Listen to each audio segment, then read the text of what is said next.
आणि आत्ताच्या क्षणाची एक मोठी बातमी आपल्याकडे येते। पुण्यात राज्य उत्पादन शुल्क विभागाची कोझी बारवर मोठी कारवाई। बारला राज्य उत्पादन शुल्क विभागानं सील केलेला आहे। हॉटेल कोझीचा मालक प्रल्हाद भुतडा, मॅनेजर सचिन काटकर यालाही अटक करण्यात आलेली आहे। आत्ताच्या क्षणाची ही सगळ्यात मोठी बातमी आपण पाहतोय आणि त्याची एक्सक्लुसिव्ह अशी दृश्य देखील सध्या स्क्रीनवर पाहायला मिळत आहे।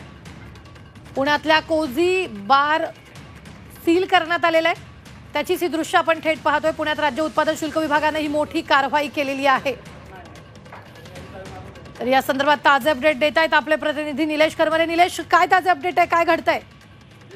नक्कीच पुणे पोलिसांनंतर आता राज्य उत्पादन शुल्क बी पुण्यामध्ये ऍक्टिव्ह झालेलं पाहायला मिळत आहे। ऍक्शन मोड मध्ये दोन्ही डिपार्टमेंट झालेले पाहायला मिळत आहे। आता खरं तर कालच्या घटनेनंतर हिट अँड रनच्या प्रकरणानंतर आता राज्य उत्पादन शुल्काने पुण्यातील बारवरून छापे मारायला सुरुवात केलेली आहे। ज्या ठिकाणी अल्पवयीन मुलांना दारू दिली जात आहे किंवा त्यांचं वय अमृत नोनी गॅस्ट्रिन, अपचन, ऍसिडिटी, गॅस्ट्रबल ह्यापैकी तुम्हाला कुठलाही गॅस्ट्रिक प्रॉब्लेम झाला, उपाय एकच, अमृत नोनी गॅस्ट्रिन।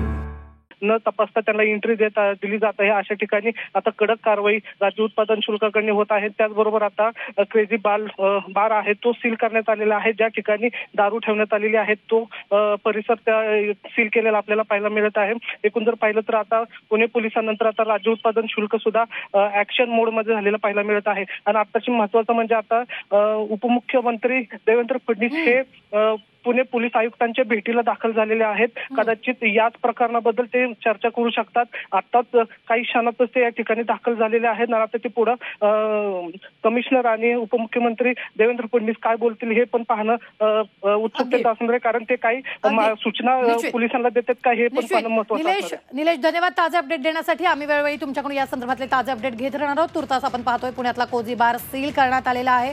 ही मोठी बातमी आत्ताच्या क्षणाची आपण पाहतोय। देवेंद्र फडणवीस देखील आयुक्तालयात पोहोचलेले आहेत आणि दुसरीकडे पुण्यात राज्य उत्पादन शुल्क विभागानं या पबवर मोठी कारवाई जी ती केलेली आहे। सगळ्यात मोठी बातमी आणि ही एक्सक्लुसिव्ह अशी दृश्य सध्या स्क्रीनवर पाहायला मिळत आहे।